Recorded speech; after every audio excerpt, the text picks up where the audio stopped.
Hello YouTube and welcome back to Fire Gaming Project. So in today's video, I'm going to do a quick pre-release analysis of an upcoming new character, Gorou, who's supposed to be a 4-star Geo bow user. Okay, so before we begin, make sure you guys are subscribed and hit the notification bell and leave me some comments and some questions in the comments below or also in other videos as well. And also leave a like as well, please.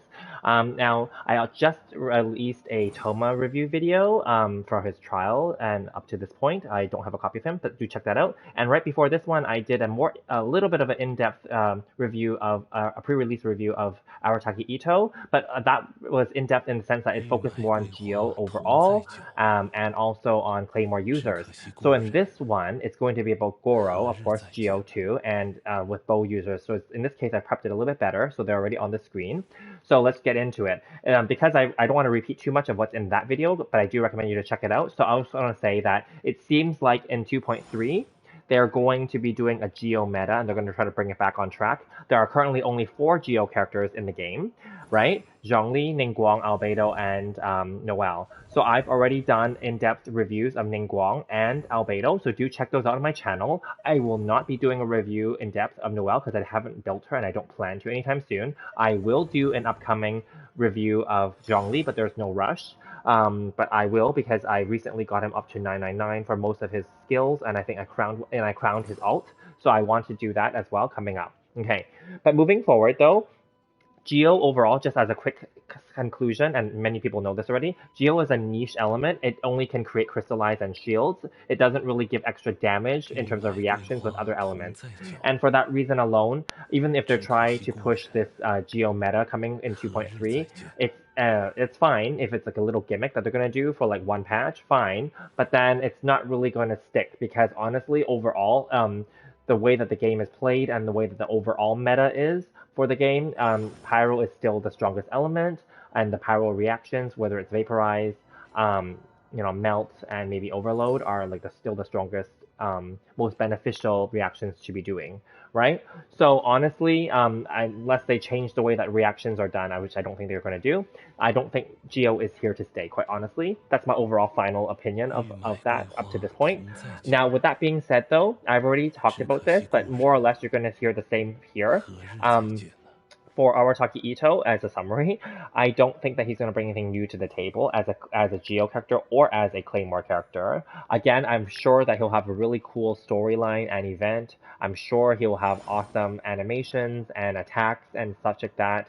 But again, I don't think there's anything new to the table that's like screaming you have to get him unless you really love him. So the same will apply here to Gorou. If you really want to get this character, definitely go for him, right? But mind you, he will be a 4-star as it is speculated to be, and Arataki Ito is supposed to be the 5-star. And we don't know the banner order, and we don't know where who will land, right? Whether Gorou's going to land there, or maybe there will be an Albedo rerun, likely, is what we're expecting, where Gorou might land there either to boost Albedo sales, because Albedo is not popular, right? I don't know, right? So, I mean, Gorou could appear on Ito's banner, just like how Kujosara appeared on Raiden's banner, right? It could happen. So, that's fine. Regardless, there is no guarantee to get a 4-star, and I'm someone that can tell you this right now, because as you guys have seen, or may have seen in my polling video recently for C3 Hu Tao, I got C3 Hu Tao and I got 0 Toma constellations. I talked about that in my Toma review earlier today as well, so do check that out. And you can also check out my polling video as well. But regardless, there's no guarantee that you're going to get 4-star characters, but that's okay, because my conclusion for Toma is that I'm okay without him, because he does not bring anything new to the table, and with that logic in mind, I applied that to Arataki Ito, and I'm going to apply it again here for Gorou. If I feel like, at least I feel like, and this will be unpopular, but I feel like Arataki Ito has nothing to bring that's new, in terms of like game-breaking, earth-shattering, groundbreaking, new gameplay. Like, again, he'll have a cool backstory, he'll have a cool design, he'll have cool weapon, he'll have, like, everything's cool, obviously, because they want to sell him, right? But then, like, we have enough Claymore users already in the game. We also have lots of Geo characters, even though there's only 4 of them, but we have Zhongli and Ningguang as the attackers, if you want to do it that way, and also Noelle, too, if you were to build her, right? I don't feel that Albedo, even if they rerun him, would be good, would be popular, but regardless, I am interested in his story and continuing his events, though. So that's just Geo in a nutshell.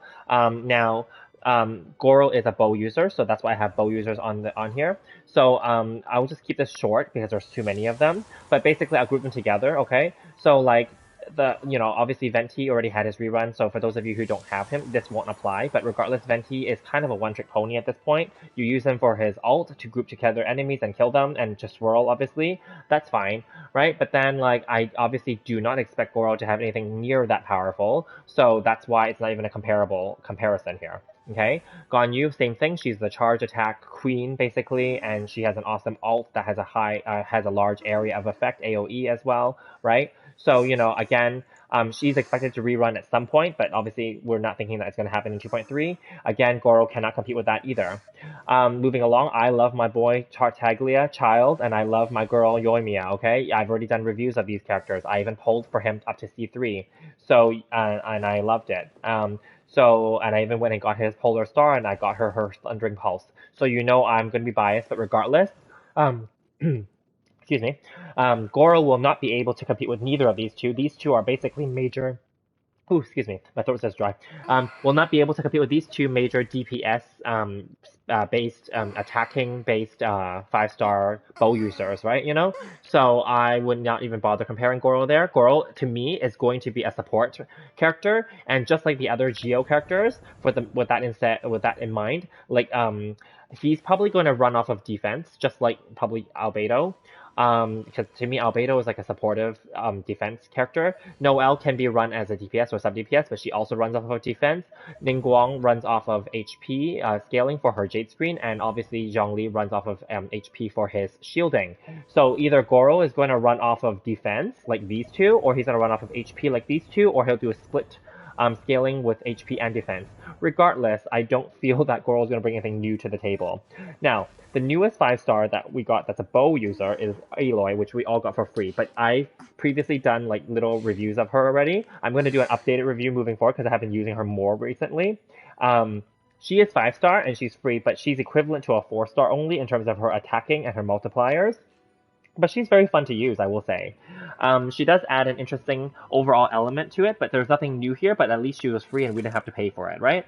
So, I mean, again, I don't know if... So her being kind of similar to a 4-star, maybe Gorou will be similar to her, but I feel like Gorou is not even going to be like her. She's more of an attacker for sure, right? Whereas Gorou is definitely... I feel he's going to be a supporter only. I don't even... And again, there's no leaks here, but I don't think that he's going to be like an attacker, right? Because even if you base it off of his storyline, he's basically, he's like the lead of like he's like the general, like the army general, right? He's like Kujo-Sara's equivalent, and Kujo-Sara herself is not really much of an attacker. She's more of a attack booster and buffer, right? And so I feel like it's gonna be the same thing with Gorou. He's gonna be like an attack. I don't know if he's gonna be attack buffer or booster, but he'll be somebody. He'll be some kind of buff or boost or support, in my opinion. Now, having said that, here we go into the support roles now, the other 4-stars, which may be more comparable. Diona has the second best shield in the game still, because Toma's shield is actually not as good, and I didn't really even mention that so much in his thing, because I don't feel that he's that good overall. But basically, in my opinion at least, Diona is still the second best shielder in the game after Zhongli, but if you have Zhongli already, really, you don't need anyone else for shielding, quite honestly. As a healer, Diona is very, very powerful, but there are other healers in the game that are just as powerful, if not better, right? So again, Gorou, I don't know if he's going to be a healer. I don't think so. So that's not a comparable comparison. I already talked about Kujo-Sara just now, but basically I feel like Gorou will be similar to her, that they'll just be in a supportive, maybe boosting or buffing kind of role. Maybe he'll have like a charge attack mechanic like her, or maybe he won't. I don't know. But regardless, I don't feel like he's going to bring anything new to the table. Fischl can be a sub DPS or an elemental mastery girl, or she can also be, a DPS support as well, right? So I feel like she's technically in a class of her own because she is very powerful. So I wouldn't even compare Gorou to her because I don't think that Gorou is going to fulfill that same role where he can be as versatile to be a sub DPS or DPS. He's only going to be support in my opinion. Amber, no one really uses her. I don't really use her either. But I will say that but if you do build her up and you do have her at C6, for example, you could technically do really well with her. She just has weak multipliers, but she still benefits from being a Pyro character. Remember, Pyro is still a very powerful element in the game, and for reactions, right? So, and Enviosity built his whole brand based off of the initial characters, including Amber.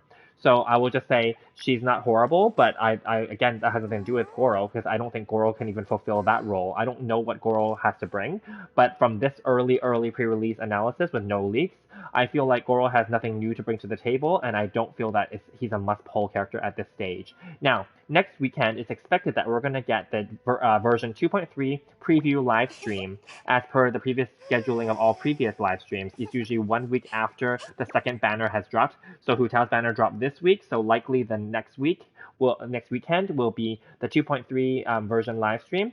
I will definitely post a video after that, but I will also post an updated pre-release analysis of Arataki Ito and Gorou as well. So please make sure that you guys stay tuned as well, and we'll see you guys in the next one, and also check out my other videos. Thank you guys so much, and we'll see you in the next one.